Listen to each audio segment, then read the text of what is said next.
Guys, welcome back to my channel. I just thought that maybe we would start something a little different thing today. You know how I like my gadgets, so we're gonna go and try something with my crock pot today. So we're going to actually do a cheeseburger casserole in the crock pot, which isn't gonna take too long. Probably the longest is the cook time, but like I said, I know you guys know, if you've been watching me, I like my kitchen gadgets. I could honestly get lost in a kitchen store. Ask my friends, they'll tell you. But I picked this up at the store today. It is the food chopper. First time trying it, so we'll see how that works. Okay, so I did get some ingredients. I've got the elbow macaroni. Got a pound of hamburger meat. Pickles. Can't have a cheeseburger without the pickles, and can't have a cheeseburger without the cheese. Onion. Ketchup. Tomato. I only need one of these tomatoes. I don't know what I'm going to do with the rest of them because I don't really like tomatoes, but I mean, you know. So I'm gonna get all this stuff together, we're gonna mix it up, and I'm going to put it in my crock pot.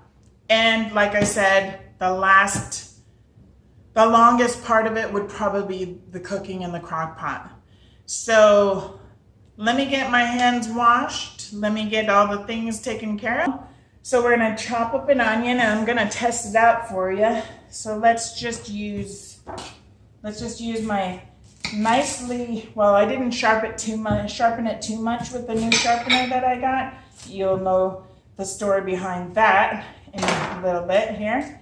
So I'm just gonna get my onion all prepared here and see how that actually works. So if you can follow me down here, let's move that a little out of the way. We're going to put the onion on top and push down. Perfect. Wow, that looks really good. Let's try that again. I think I found my new toy. Put the onion on there like that. Push down. Ooh, kind of sounds like it's breaking. So there is my perfectly chopped onions, no tears. Okay, so like I said, I checked the noodles or the pasta, got my chopped onion. Now we're gonna put some ground beef in there. It's gonna be lean ground beef that I just put in. So let's just go ahead and put that in there and do a little bit of salt and pepper.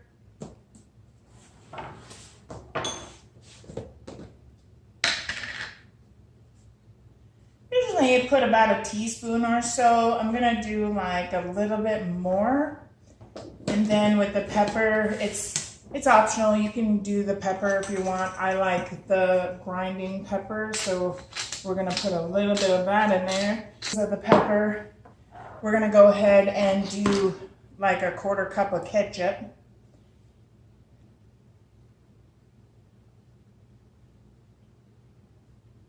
And make sure you don't want to miss a drop of the ketchup.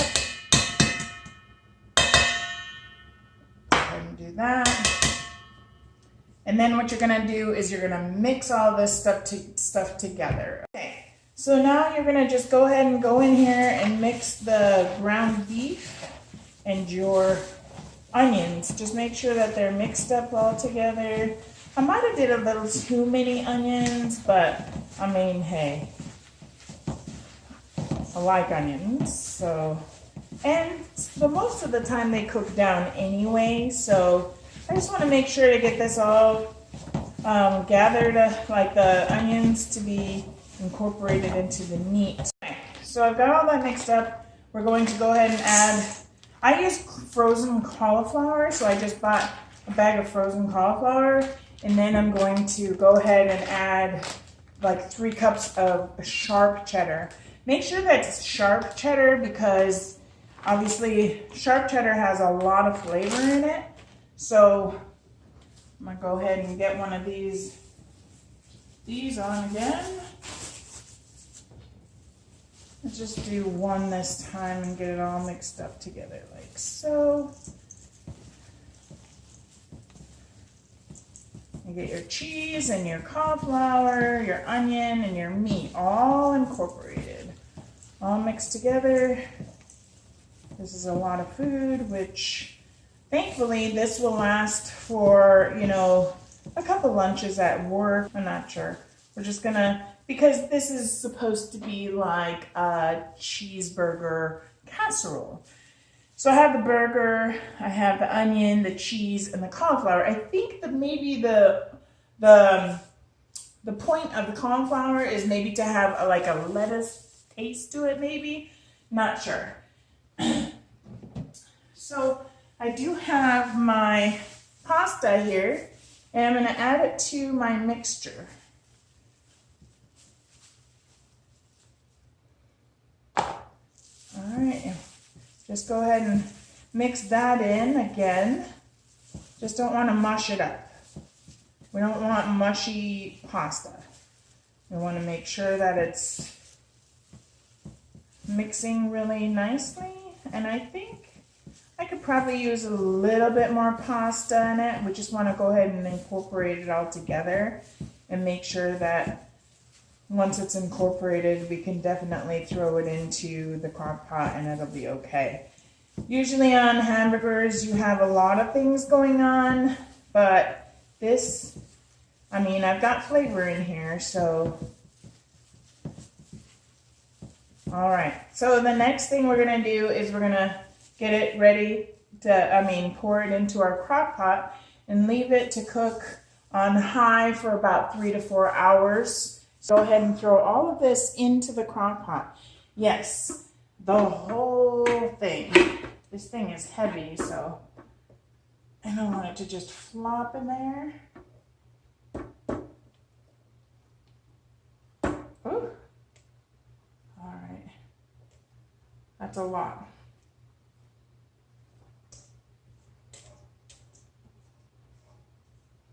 And as I am pouring it in, probably making a mess. Again, always making a mess. It's okay.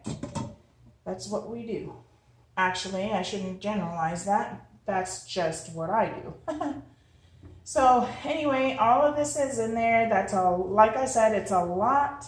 The meat and the pasta, everything is all mixed together. Obviously, I will be back in 3 to 4 hours. And in YouTube time, that could be just a snap.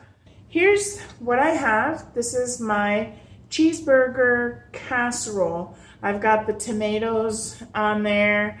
I've got the mix that I told you I put in the crock pot, and then I put a little bit of relish on the top because you do have pickles on your cheeseburgers. So I am going to give this a shot for you and see what it tastes like.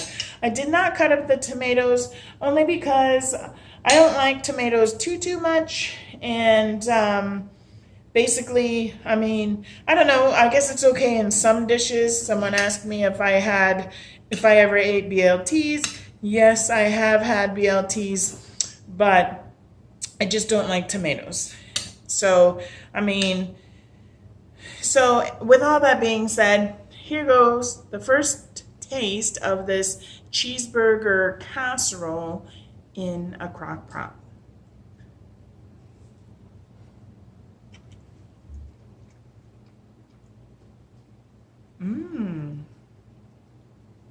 That's actually very tasty. So don't forget to like, share, and subscribe, and hit that bell, because the next time I make a video, you'll know.